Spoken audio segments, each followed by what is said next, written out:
There were mosquitoes. There were always mosquitoes at Devlin Creek this time of year. Every time I went inside, I had 20 more bites than I had the last time, and Mom made a noise as if it was my fault, as if I created mosquitoes. There was a bloody nose. It wasn't my first. I didn't have any tissues or napkins, and I was in a good t-shirt, so I lay on my front with my head out over the bank and let the blood drip into the creek. I wondered if the fish would smell it, or taste it, or breathe it.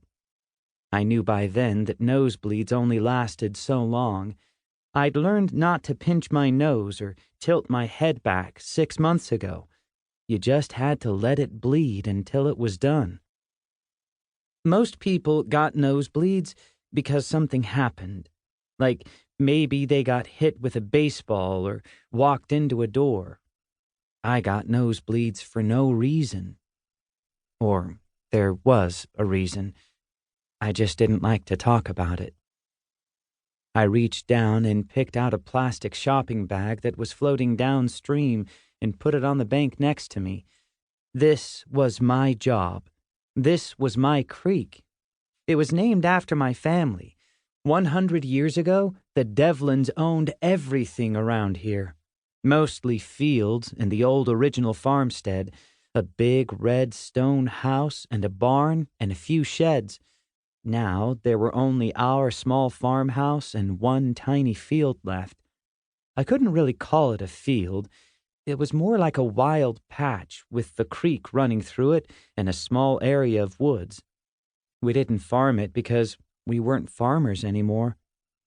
My dad was a manager of an electronics store. My mom worked in a warehouse putting items in boxes so people didn't have to leave their house to buy things. 100 years ago, things were different. World War I was raging. Nobody flew in airplanes for vacation. 100 years ago, a shark attacked a bunch of people at the New Jersey seashore, and there was a polio epidemic. 100 years ago, somebody invented the light switch. I bet boys still had turf wars 100 years ago. I bet people got punched in the nose then, too. Territory and violence are pretty much 1,000,000 years old. I grew up in the middle of a cornfield. It wasn't our field anymore, but it was Devlin dirt, worked and cared for by my family's sweat for more than a century.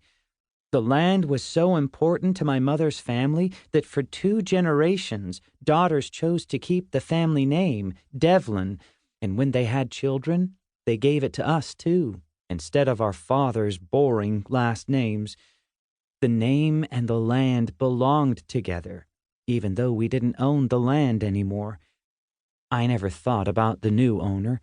It was Devlin dirt. That's all I knew. The whole cornfield was my turf. I ran in it, bicycled through it, played in it, and sometimes I'd just walk and let the leaves hit me in the face because nothing made me smell more like me than the smell of a walk in the cornfield. Now my turf ended where the corn used to be, just outside our wild patch. Tommy and his new friends had the woods. I got to keep Devlin Creek. Mom said we should feel lucky we had anything at all because her grandfather drank 175 acres of Devlin land. I remember when she said it to me the first time. I said, "How did he drink land?" She never explained, but my sister Bernadette told me later that night. Mom's grandfather was a drunk. He was drunk? I figured he had to be drunk to drink dirt. No, he was a drinker.